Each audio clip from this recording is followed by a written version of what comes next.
Aujourd'hui, je vous emmène dans un roman qui m'a vraiment happée. Se retrouver sur l'autre rive de Cécilia Nathalija Le Goff, publié chez BHL Éditions. Le lirez-vous? Le lirez-vous? Le lirez-vous. Le lirez-vous? Le lirez-vous? Le lirez-vous? Le lirez-vous. Et je dois vous dire qu'il y avait déjà un petit truc qui me plaisait avant même d'ouvrir le livre. C'est une autrice de chez moi, une Morbihanaise, publiée en plus donc dans une maison d'édition locale. Donc forcément, il y avait déjà une petite curiosité, une petite tendresse, je dirais même au départ. Et puis BHL Éditions, je les connais bien, mais surtout pour leur polar. Donc, tomber sur un roman comme ça, franchement, c'était une très belle surprise. Alors, je vous le dis tout de suite, moi, à la base, je ne suis pas spécialement une grande lectrice de science-fiction ou de fantaisie pure, dense ou très codée. Ce n'est pas forcément vers ça que je vais naturellement.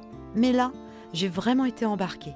Parce qu'en fait, on est dans un roman qui est à la lisière de plusieurs choses. Il y a du fantastique, de la fantaisie moderne, du roman initiatique, mais surtout, il y a des émotions très humaines au centre. Et ça, tout de suite, ça change tout. Alors l'histoire commence sur Terre, dans un monde qui ressemble un peu au nôtre, mais en plus inquiétant. Un monde où les humains ont perdu petit à petit, par interdiction, la capacité de rêver, de lire et de vraiment se parler. Les écrans ont pris toute la place, la technologie aussi, les sollicitations sont partout. Et honnêtement, ce n'est pas un futur qui paraît si absurde que ça, malheureusement. Il y a d'ailleurs quelque chose d'assez glaçant là-dedans, parce que ça nous parle vraiment directement. Et dans ce monde-là, on fait la connaissance de Lily. Elle est vraiment très touchante parce qu'elle avance avec un vrai chagrin, la perte de son grand-père, qui était quelqu'un de fondamental dans sa vie, et à côté d'elle, il y a Sian, son ami d'enfance, qui est vraiment le personnage fidèle, rassurant, précieux, le genre de présence qu'on aime trouver dans un roman. Et puis un jour, Lily reçoit un message, une piste, quelque chose qui vient bousculer tout ce qu'elle croyait acquis. Peut-être que son grand-père n'est pas vraiment mort. Et là, forcément, tout démarre.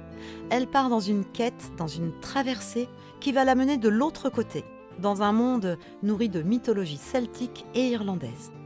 Et alors là, vraiment, moi, j'ai adoré. Parce qu'on entre dans un univers avec des dieux, des déesses, des banshees, des épreuves, des passages, des mondes mouvants. Il y a un vrai dépaysement, un vrai souffle. Mais ce que j'ai trouvé très fort, c'est qu'on n'est jamais perdu. L'univers est riche, mais il n'est pas étouffant. On n'a pas besoin de connaître 1000 références pour y entrer.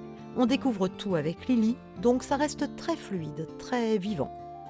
Et d'ailleurs, ça m'a fait sourire, parce que j'ai lu ce roman juste après Rencontre surnaturelle de Juliette d'Argan, dont je vous ai parlé il y a quelque temps. Et il y avait déjà des banshees dans cette lecture-là. Je ne savais pas du tout que j'allais retomber sur cette figure, et il y a eu une petite résonance entre mes lectures que j'ai trouvée assez chouette. Mais au fond, ce qui m'a le plus embarqué, ce n'est pas juste l'univers, c'est ce que le roman raconte en profondeur. Parce que les épreuves que traverse Lily, ce ne sont pas seulement des étapes d'aventure, ce sont aussi des étapes intérieures. À chaque fois, il y a quelque chose qui se joue en elle. Sa peur, son deuil, ses élans, ses doutes, sa manière d'aimer, de faire confiance, de se relever aussi. Et c'est là que le roman m'a touchée, parce qu'il parle de mort, de deuil, oui, mais il parle aussi d'amour. Et ça compte vraiment dans l'histoire. D'amitié, de trahison, de confiance en soi, de déception, de courage, de renoncement, de reconstruction. Il y a donc une histoire d'amour et je trouve que ça apporte justement quelque chose de plus doux, de plus lumineux par moments. Ça participe à ce petit côté feel-good que le roman peut avoir, même s'il traverse des thèmes profonds. Ce n'est pas un feel-good, pas du tout, mais il y a quelque chose de réconfortant dans ce thème abordé, quelque chose qui fait du bien. Et ça, moi, je pense que ça tient aussi beaucoup au style de l'autrice. Son écriture est vraiment portée par la bienveillance et par une certaine forme d'onirisme. Elle met des mots sur les émotions avec beaucoup de douceur. Et il y a quelque chose dans sa manière d'écrire qui apaise. C'est un texte qui donne la place aux ressentis, qui les accueille, qui les laisse exister. Et je trouve que ça se sent vraiment à la lecture. J'ai aussi beaucoup aimé la place donnée aux mots, à la parole. Il y a des concours d'éloquence, des joutes oratoires, et franchement, j'ai trouvé ça super intéressant, parce que ça donne au langage une vraie puissance dans le roman. Les mots ne sont pas juste là pour raconter, ils agissent, ils révèlent, ils transforment. Et puis, il y a cette banshee liée à Lily. Celle-là, vraiment, elle m'a touchée.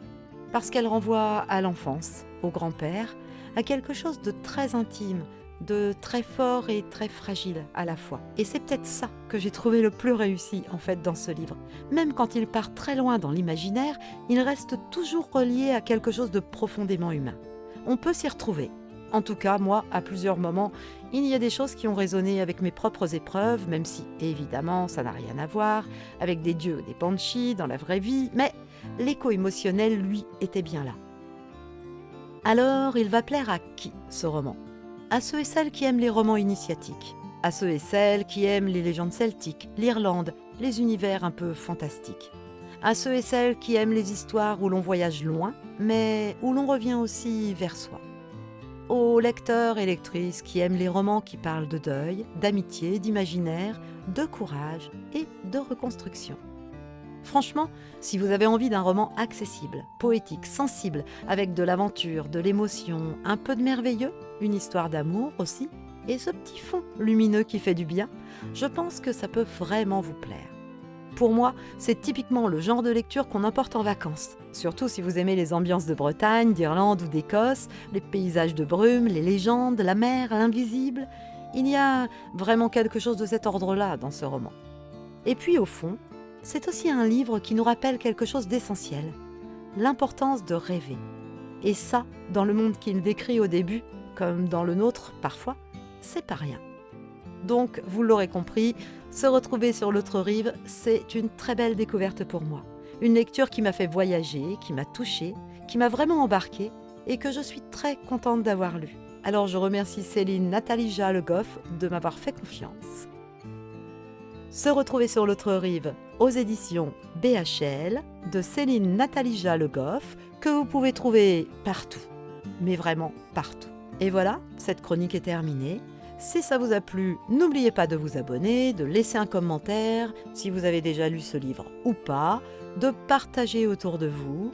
Et on se retrouve la semaine prochaine pour une nouvelle chronique. En attendant, prenez soin de vous. Ciao!